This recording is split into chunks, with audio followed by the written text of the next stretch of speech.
നമ്മുടെ ദൈവമായ കർത്താവ് നിങ്ങളോട് കൽപ്പിച്ചിട്ടുള്ള പ്രമാണങ്ങളുടെയും ചട്ടങ്ങളുടെയും നിയമങ്ങളുടെയും അർത്ഥമെന്താണെന്ന് നിങ്ങളുടെ മക്കൾ ഭാവിയിൽ ചോദിക്കുമ്പോൾ നിങ്ങൾ പറയണം, ഈജിപ്തിൽ നമ്മൾ ഫറവോയുടെ അടിമകളായിരുന്നു.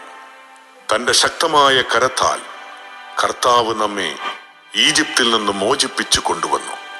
നമ്മുടെ കൺമുൻപിൽ വെച്ച് അവിടുന്ന് ഈജിപ്തിനും ഫറവോയ്ക്കും അവന്റെ കുടുംബം മുഴുവനും എതിരായി മഹത്തും ഭയാനകവുമായ അടയാളങ്ങളും അത്ഭുതങ്ങളും പ്രവർത്തിച്ചു. അനന്തരം നമ്മുടെ പിതാക്കന്മാർക്ക് അവിടുന്ന് വാഗ്ദാനം ചെയ്തിരുന്ന ദേശത്തേക്ക് നമ്മെ നയിക്കാനും അത് നൽകാനുമായി നമ്മെ അവിടെ നിന്ന് കൊണ്ടുപോന്നു. നമ്മുടെ ദൈവമായ കർത്താവിനെ ഭയപ്പെടാനും അങ്ങനെ നമുക്കെന്നും നന്മയുണ്ടാകാനും ഇന്നത്തെ പോലെ നാം ജീവിച്ചിരിക്കാനും വേണ്ടി അനുസരിക്കണമെന്ന് കർത്താവ് കൽപ്പിച്ച ചട്ടങ്ങളാണിവ. നമ്മുടെ ദൈവമായ കർത്താവ് കൽപ്പിച്ചിട്ടുള്ളതുപോലെ അവിടുത്തെ മുൻപാകെ ഈ കൽപ്പനകളെല്ലാം ശ്രദ്ധാപൂർവം പാലിച്ചാൽ നാം നീതിയുള്ളവരായിരിക്കും. കർത്താവ് എന്നോട് അരുളി ചെയ്തു, സിംഹമോ സിംഹക്കുട്ടിയോ ഇരയുടെ നേരെ മുരളുമ്പോൾ ഒരു കൂട്ടം ഇടയന്മാർ അതിനെതിരെ ചെന്നാലും അവർ ഒച്ച വയ്ക്കുന്നത് കേട്ട് അവ പേടിക്കുകയോ പരിഭ്രമിക്കുകയോ ചെയ്യാത്തതുപോലെ സൈന്യങ്ങളുടെ കർത്താവ് യുദ്ധം ചെയ്യാൻ സിയോൻ പർവ്വതത്തിലും അതിന്റെ കുന്നുകളിലും ഇറങ്ങിവരും. പക്ഷി ചിറകൻ കീഴിൽ എന്ന പോലെ സൈന്യങ്ങളുടെ കർത്താവ് ജെറുസലേമിനെ സംരക്ഷിക്കും. അവിടുന്ന് അതിനെ രക്ഷിക്കുകയും മോചിപ്പിക്കുകയും അഭയം നൽകി ജീവൻ പരിപാലിക്കുകയും ചെയ്യും. ഇസ്രായേൽ ജനമേ, നിങ്ങൾ കഠിനമായി മത്സരിച്ച് ഉപേക്ഷിച്ചവന്റെ അടുത്തേക്ക് തിരിച്ചു ചെല്ലുവിൻ.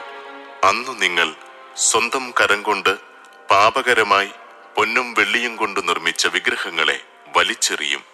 അസീറിയ മനുഷ്യന്റേതല്ലാത്ത ഒരു വാൾ കൊണ്ട് വീഴും. മനുഷ്യന്റേതല്ലാത്ത ഒരു വാൾ അവനെ സംഹരിക്കും. അവൻ വാളിൽ നിന്ന് ഓടിപ്പോകും. അവന്റെ യുവാക്കന്മാർ അടിമകളാകും.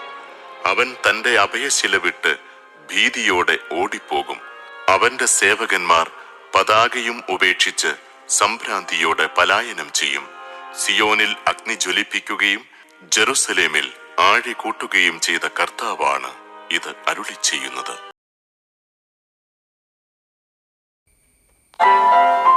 നിങ്ങളുടെ വിശ്വാസം സമൃദ്ധമായി വളരുകയും നിങ്ങളേവരുടെയും പരസ്പര സ്നേഹം വർദ്ധിച്ചു വരികയും ചെയ്യുന്നതിനാൽ സഹോദരരെ, നിങ്ങൾക്ക് വേണ്ടി എപ്പോഴും ദൈവത്തിന് ഉചിതമാം വിധം നന്ദി പറയാൻ ഞങ്ങൾ കടപ്പെട്ടിരിക്കുന്നു. അതിനാൽ നിങ്ങളിപ്പോൾ സഹിച്ചുകൊണ്ടിരിക്കുന്ന എല്ലാ പീഡകളിലും ദുരിതങ്ങളിലും നിങ്ങൾ പ്രകടിപ്പിക്കുന്ന സ്ഥൈര്യത്തെയും വിശ്വാസത്തെയും കുറിച്ച് ദൈവത്തിന്റെ സഭകളിൽ വെച്ച് ഞങ്ങൾ തന്നെ അഭിമാനിക്കാറുണ്ട്. ദൈവരാജ്യത്തിന് വേണ്ടിയാണല്ലോ നിങ്ങൾ കഷ്ടപ്പാടുകൾ സഹിക്കുന്നത്. ആ ദൈവരാജ്യത്തിന് നിങ്ങൾ അർഹരാക്കപ്പെടണമെന്ന ദൈവത്തിന്റെ നീതിപൂർവകമായ നിശ്ചയത്തിനുള്ള തെളിവാണിവയെല്ലാം. കർത്താവായ യേശു തന്റെ ശക്തനായ ദൂതന്മാരോട് കൂടെ അഗ്നിജ്വാലകളുടെ മധ്യേ സ്വർഗത്തിൽ നിന്ന് പ്രത്യക്ഷപ്പെടുമ്പോൾ നിങ്ങളെ പീഡിപ്പിക്കുന്നവരോട് പ്രതികാരം ചെയ്യുക എന്നതും യാതനകൾക്കിരയായ നിങ്ങൾക്ക് ഞങ്ങളോടൊപ്പം സമാശ്വാസം നൽകുക എന്നതും ദൈവത്തിന്റെ നീതിയാണ്. അപ്പോൾ അവൻ ദൈവത്തെക്കുറിച്ച് അജ്ഞത പുലർത്തുന്നവർക്കും നമ്മുടെ കർത്താവായ യേശുക്രിസ്തുവിന്റെ സുവിശേഷം അനുസരിക്കാത്തവർക്കുമെതിരായി പ്രതികാരം ചെയ്യും. അവർ കർത്താവിന്റെ സന്നിധിയിൽ നിന്നും അവന്റെ ശക്തിയുടെ മഹത്വത്തിൽ നിന്നും തിരസ്കരിക്കപ്പെട്ട് നിത്യനാശം ശിക്ഷയായി അനുഭവിക്കും. കർത്താവ് തന്റെ വിശുദ്ധരിൽ മഹത്വപ്പെടുന്നതിനും ഞങ്ങൾ നിങ്ങൾക്ക് നൽകിയ സാക്ഷി മുഖേന വിശ്വാസികളായവരിലൂടെ കീർത്തിക്കപ്പെടുന്നതിനുമായി ആ ദിവസം അവൻ വരുമ്പോൾ ഇത് സംഭവിക്കും.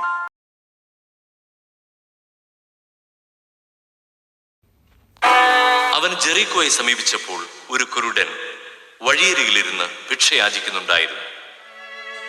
ജനക്കൂട്ടം കടന്നുപോകുന്ന ശബ്ദം കേട്ട് എന്താണ് സംഭവിക്കുന്നതെന്ന് അവൻ അന്വേഷിച്ചു. നസറായനായ യേശു കടന്നുപോകുന്നു എന്ന് അവർ പറഞ്ഞു. അപ്പോൾ അവൻ വിളിച്ചു പറഞ്ഞു, ദാവീദിന്റെ പുത്രനായ യേശുവേ, എന്നിൽ കനിയണമേ. മുമ്പേ പോയിക്കൊണ്ടിരുന്നവർ നിശബ്ദനായിരിക്കാൻ പറഞ്ഞ് അവനെ ശകാരിച്ചു.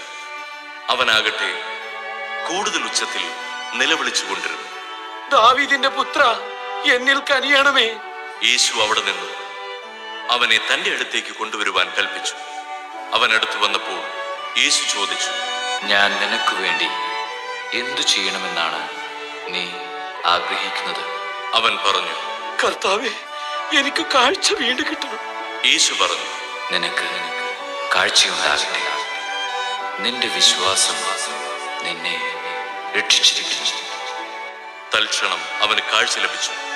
അവൻ ദൈവത്തെ മഹത്വപ്പെടുത്തിക്കൊണ്ട് യേശുവിന്റെ പിന്നാലെ പോയി. ഇത് കണ്ട് എല്ലാവരും ദൈവത്തെ സ്തുതിച്ചു.